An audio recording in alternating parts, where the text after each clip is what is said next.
I turned on? You guys look cozy. Oh, nice. JV! Wow. Okay, so I firstly want to say a huge thank you because we're in our 10th anniversary of Progressive Property and the 11th anniversary for me being in the property game. And I recognise some local faces actually of some people who I see down the gym and in and around the Peterborough area. And if they'd have seen me 12 or 13 years ago, they'd have seen my head down on the floor, not being able to have eye contact with anyone.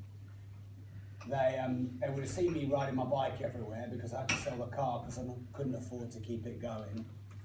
And if they'd have known much about me, they'd have seen that I was an artist struggling to make my way.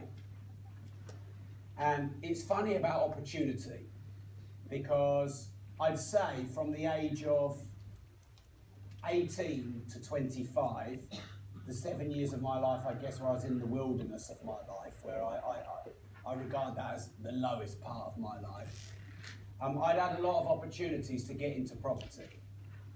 Like many of you had opportunities before maybe, but missed them or not seen them, or go to Peterborough, if you'll forgive the language, but that's our grammar in Peterborough.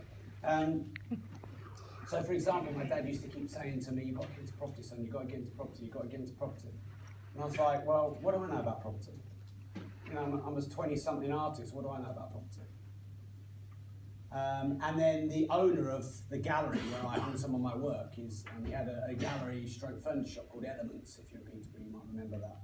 And he always used to say to me, there's a local property event, you've got to get into property, you've got to go to this property event. So I haven't got any money. You don't need money to get into property. And of course, as soon as he said that, I thought, well, that's a scam. Oh, so you can relate to that one. How can you get into property with no time, no experience, and no money? And, so that can't be done. And so I just kept dismissing it all. And there was a local development. My dad had a pub called the Royal Arms on High Road in Peterborough. And just down the road, there was a development called Swan Gardens. And I remember when it was being sort of promoted by some of the estate agents off the plan. And some of the small one-bed flats were 25 grand. And Dad said, you should get one. And I was like, well, I ain't got 25 grand. He said, you just need a deposit. Well, I ain't got a deposit. He's like, well, sell more in art then. I was like, I can't sell any art. I can paint, but I can't sell. And so every sort of 6 months to a year, be like, you should get some properties in Swan Gardens. You should get one in Swan Gardens. And it will go to 25 grand, to 35 grand, to 45 grand. Now, Swan Gardens has been there now 15 years. There wouldn't be anything there under 120 grand now. So some of those units have gone up 4 or 5 times in value. Now, not all of them. Some of them have just doubled, only doubled in value. But they did that with or without my help or my knowledge or my experience. That's what property does.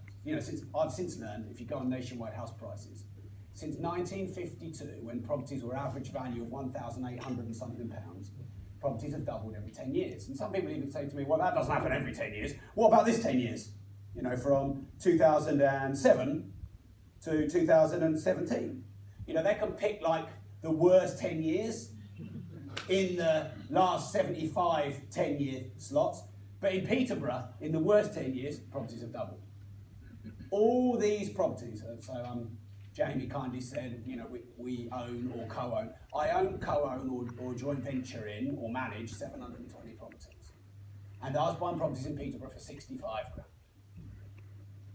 And now they're 135, 140 grand, same properties. In Chelsea, you can't even get a garage for 65 grand. Or a caravan, just can't. So, absolutely, with none of my own skill, that's what properties have done. And so, in that regard, property has been amazingly kind to me. And I wanted to impart, whilst I could not repay to you what property has done for me, I wanted to try and do that this morning. Because without property, I definitely would have carried on being a skint artist. I'd have got further and further and spiraled into debt. To the point where I probably would have had to have gone bust. I mean, I was probably, every month it's like, can I afford to pay my mortgage? Can I afford to pay Sky and, you know, utilities and all these, you know, like, because one of my mentors taught me that you've got to pay yourself first. And of course what most people do, myself included, is pay themselves last. I.e. their mortgage gets paid first, then Sky, then utilities, then water, then gas, then electric,